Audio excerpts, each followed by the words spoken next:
弟兄姊妹平安，今天是2026年的2月13号。今天的经文是诗篇第2篇，出埃及记19章第9节 B 到25节，希伯来书11章23节到28节。今天要跟大家分享的主题是坚持到底。耶稣基督曾经教导说，手扶着犁向后看的人不配进神国。基督徒能够忍耐到底的，就不并能够得救。这是马太福音24章13节，耶稣基督告诫这个跟随者，当然这也是今日基督徒所要持守的。忍耐实际上并不是一件容易的事。我们也可以从以色列人出埃及的记载当中看出了他们其实就是失败在无法忍耐、无法持守的这个坚持到底。出埃及记19章第9节 B 到25节，上主对摩西说：“我要在密云中降临来找你，使我的子民听到我和你的谈话，从此都相信你。”摩西把以色列人的话回复了上主。上主就对他说：“你去告诉人民，今天和明天要洁净自己，他们要洗涤衣服，要到后天一切准备好。那一天我要降临在西奈山，让所有的以色列人民都能够看见我。你要在山的四周画界限，告诉人民不可越界，也不可上山或接近这山。凡踏上这个山的人，就必须处死，用石头或打死，或用箭射死，无论谁都不准碰他们的尸首。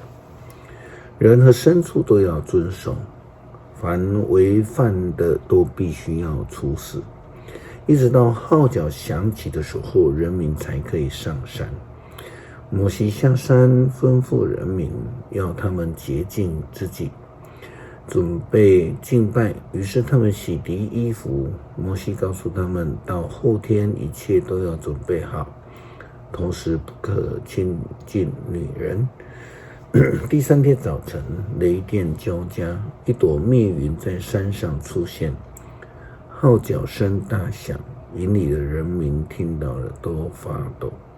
摩西率领他们出帐篷来朝见上帝，他们就站在山脚下，整个西奈山都被笼罩的烟雾中，因为上主在火中降临，这烟像窑里冒出来的浓烟，全体人民猛烈战斗，这个使号角的声音越来越响。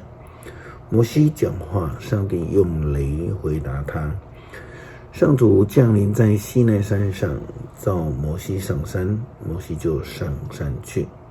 上主对他说：“你下去警告人民，不可越界，超越界限来看我，否则会有许多人死亡。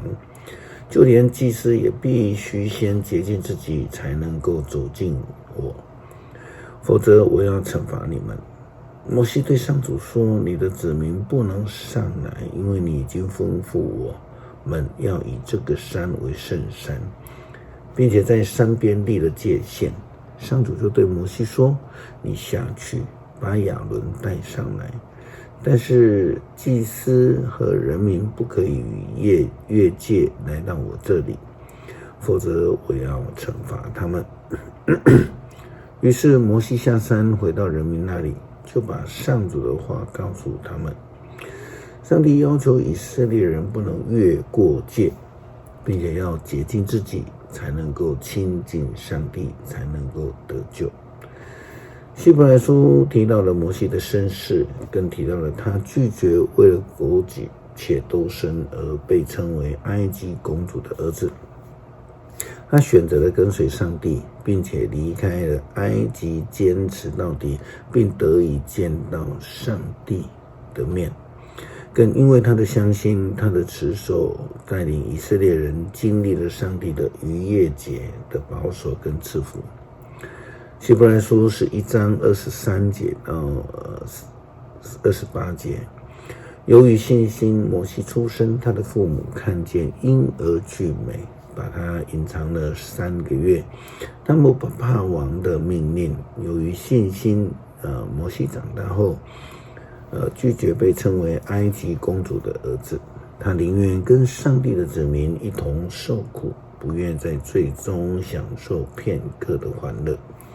在他的眼中，为弥赛亚受凌辱比埃及所有的财宝更可贵，因为他盼望着将来的奖赏。由于信心，摩西离开了埃及，不怕王的震怒，因为他似乎看见了眼睛所看不见的上帝。坚忍到底，不肯回去。由于信心，他设立了逾越节，并吩咐将血洒在门上，使那执行毁灭的天使不至于杀了以色列人的长子。可惜的是，我们知道摩西和第一代出埃及的以色列人都没有能够坚持到底，而失去了可以进入流奶与蜜的地方，得以蒙福的应许之地。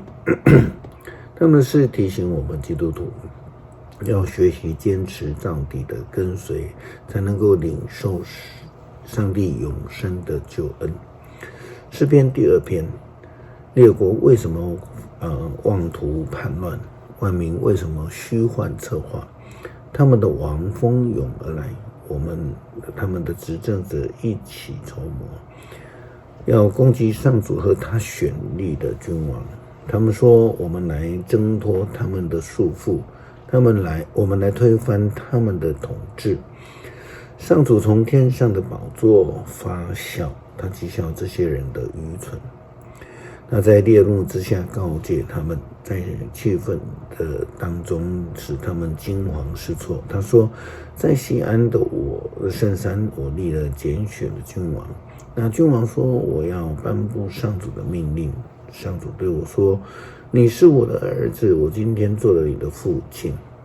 你求，我就把列国赐给你，全世界都要归属你。你要用铁碗统治他们，你要粉碎他们，像粉碎瓦器一样。王侯们要谨慎，执政者要受教，要以敬畏上帝的心来侍奉上主，战战兢兢，俯伏在他的面前，不然他的震怒急如星火，你们突然死亡，向他求庇护的人多么有福啊！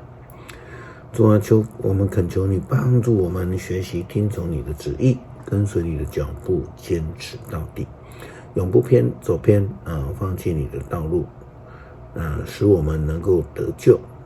这样祷告，奉主耶稣基督圣名求，阿们。